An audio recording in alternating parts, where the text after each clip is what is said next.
مرزا سلامت علی دبیر کہتے ہیں، انہوں نے ایک بڑا زبردست بند کہا ہے امام حسین علیہ السلام کے لیے. ہر مصرے میں انہوں نے 6 باتوں کا ذکر کیا کہ کہاں کہاں حسین کا کمال، کون کون اس کا شاہد ہے. اچھا.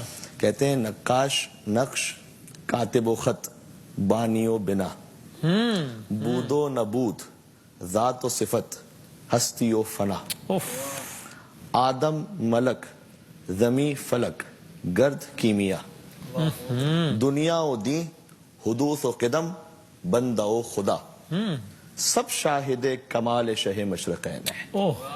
سب شاہد کمال شہ مشرقین ہے، اور جب تک خدا کا ملک ہے مالک حسین ہے. یہ ہے حسین. تو امام حسین علیہ السلام مظلوم ہے، مجبور نہیں. پہلی بات یہ مختار ہے، مختار و مالک ہے. ہاں یقیناً وہ اللہ کے حکم کے تابع تھے، مشیت کے تابع تھے.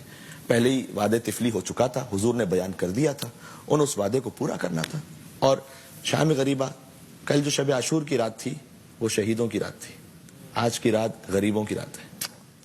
کل بہن کے پاس بھائی موجود تھا، بیٹی کے پاس بابا موجود تھا، آج کی رات یتیموں کی رات ہے. آپ تصور فرمائیے گا اگر ایک جنازہ کسی گھر میں ہو جاتا ہے اور غسل و کفن اور تدفین کے مراحل سے گزر کر جب ورثاء پہنچتے ہیں واپس، تو کم سے کم 25-30 ورثاء ہوتے ہیں، 50-60 مل کر ایک جنازہ دفناتے ہیں، اور آ کے شام میں رات میں خستہ ہو چکے ہوتے ہیں. اس حسین نے ایک دن میں 72 اٹھائے لاشیں، اور 2 لاشیں ایسے تھے کہ جو اٹھائے نہیں جا سکے. ایک فرات کے قریب عباس کا لاشا، کیونکہ مولا سے کہہ دیا کہ مولا میں سکینہ سے پانی کا کہہ کر آیا تھا، اب میرا لاشا یہیں چھوڑ دیجیے گا، اب خیمے میں بغیر پانی کے جانا نہیں چاہتا. اور دوسرا خود حسین کا لاشا. عباس کا لاشا اس لیے کہ وصیت کر دی، حسین کا لاشا اس لیے کہ کوئی لانے والا ہی نہیں بچا تھا، تو پھر کون لے کر آتا حسین کا لاشا. لہٰذا حسین شہیدوں کے لاشیں خیموں میں لے آئے، حسین کے لاشے کے لیے سکینہ خود گئی مقتل میں، اور وہ ہے شام غریبہ. زینب سلام اللہ علیہ بھی گئی، انت اخل حسین، کیا تو ہی حسین ہے. اور سکینہ نے جا کے جو فریاد کی کہ من الذی قطع وریدک، خدا کسی بیٹی پر یہ وقت نہ دکھائے کہ اسے باپ کو یہ کہنا پڑے کہ بابا آپ کی شہ رگ کو کس نے کاٹا ہے. خدا کسی بیٹی کو یہ وقت نہ دکھائے کہ اسے باپ کو یہ کہنا پڑے کہ بابا آپ کے ہاتھوں کو، آپ کے پیروں کو، گویا آپ کے لاشے کو کس نے پامال کر کے ٹکڑے ٹکڑے کر دیے. یہ سب شام غریبہ کی وہ ایک ایک منزل ہے کہ یعنی ایک ایک منزل سے کلیجہ پھٹ جاتا ہے. اور میں اس میں صرف یہ کہنا چاہتا ہوں کہ جب وہ سکینہ امام حسین سے کلام کر رہی تھی تو معجزاتی طور پر حسین کے سر نے نو کے نیزہ پر کلام کیا تھا نا، تو یہاں پر بھی معجزے سے کلام کیا تھا اپنی بیٹی سے تسلی دینے کے لیے. اور کیا کلام تھا وہ؟ کلام بڑا دردناک ہے. کہا تھا بیٹی جب کوفہ اور شام جانا نا اور میرا کوئی محب مل جائے تو اس سے کہنا کہ جب بھی کبھی ٹھنڈا پانی مل جائے تو پانی پیتے ہوئے یاد کرنا کہ میں پیاسا مارا گیا تھا، حسین پیاسے مارے گئے. اور اس کے بعد ایک شہادت کو یاد کیا، فرمایا لیتکم فی یوم عاشورا جمیعا تنظرونی کیف استسقی لطفل فابوا ان یرحمونی. اور میرے محبوں سے کہنا کہ اے کاش تم کربلا میں ہوتے تو تم دیکھتے کہ تمہارا مولا کیسے 6 مہینے کے بچے کے لیے پانی مانگ رہا تھا اور کوئی پانی پلانے والا نہیں تھا، اور ہربلا کا تیر چلا اور بچہ حسین کے ہاتھوں میں منقلب ہو گیا. یہ سب شام غریبہ ہوتا رہا.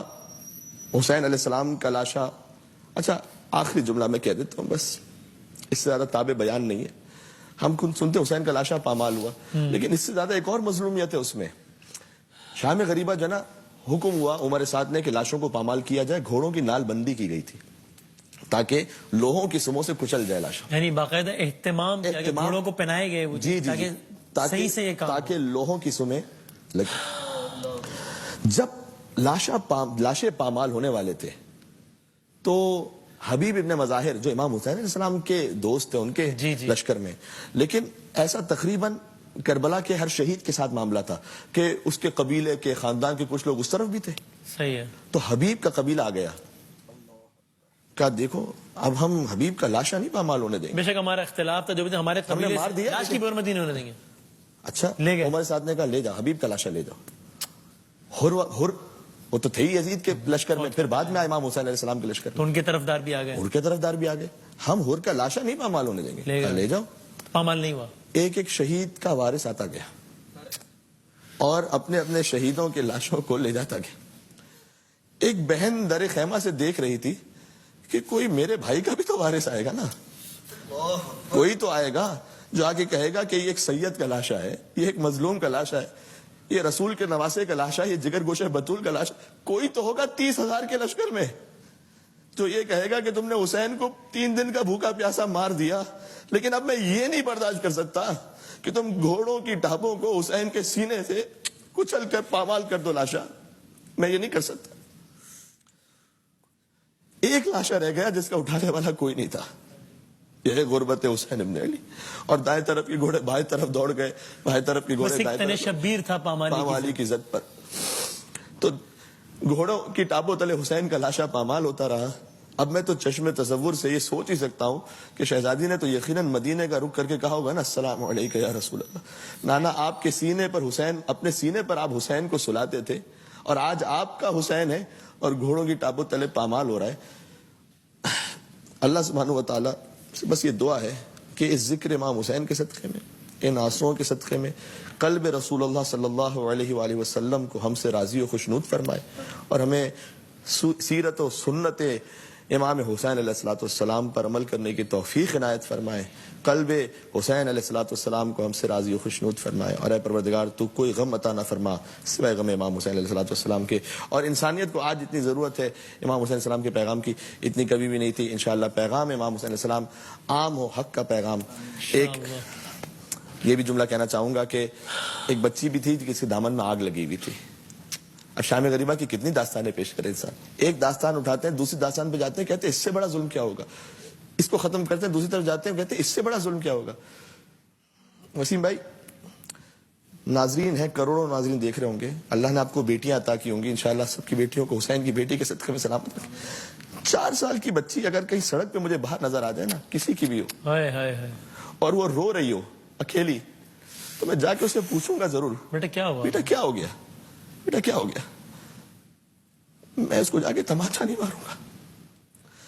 اگر اللہ نہ کرے اس بچی کے دامن میں آگ لگی ہو نا, تو میں اپنا سب کچھ چھوڑ دوں گا, چاہے وہ بچی ایسی ہے کہ مجھے نہیں پتا کس کی بچی ہو. تو ایک بچی تھی جس کے دامن میں آگ لگی تھی اور پانی نہیں تھا, پانی نہیں تھا, تو آگ کیسے بجھتی. تو حمید ابن مسلم نے آ کر کہا کہ میں آگ بجھاتا ہوں, ہاتھ پکڑ کر اہتمام کر کے. تو فوراً پیچھے ہٹ گئی بچی. کہا میں آل محمد سے تعلق رکھتی ہوں, کوئی نامحرم میرے جسم کو ہاتھ نہیں لگا سکتا. اللہ نے شریعت کا خیال, شریعت کا خیال ان تمام مصائب میں. تو اس نے کہا نہیں بی بی, میں فقط دامن پکڑ کے آگ بجھا دوں گا. جب اس نے آگ بجھا دی تو بی بی نے ایک بات کہی, کہا کہ تو پہلا شخص ہے جو کچھ تھوڑا رحم دل لگ رہا ہے. اب تک تو جو بھی آیا سکینہ کو تماچے مارنے والا آیا تھا, تو مہربانی کر دے کہ کوفہ کا راستہ مجھے بتا دے. تو نے کہا کوفہ جا کے کیا کرو گی. کہا کوفہ میں میرے دادا علی مرتضیٰ مشکل کشا رہتے ہیں, تو میں ان سے کہوں گی کہ دادا آپ نے جب آپ کوفہ میں تھے تو آپ یتیموں کو پالتے تھے. جب علی کی شہادت ہوئی تھی تو کوفہ کے چھوٹے چھوٹے یتیم بچے آ گئے تھے, کیونکہ طبیب نے کہا تھا کہ مولا علی کو کہ دودھ پلایا جائے. تو وہ کہہ رہے تھے کہ اے مولا حسن آپ ہمارے حصے کا دودھ دے دیں علی کو. جس علی نے کوفہ میں یتیموں کو باپ بن کر پالا تھا, اس علی کی پوتی کربلا کے بیابان میں دربدر تھی. وَسَيَعْلَمُ الَّذِينَ ظَلَمُوا أَيَّ مُنْقَلَبٍ يَنْقَلِبُونَ.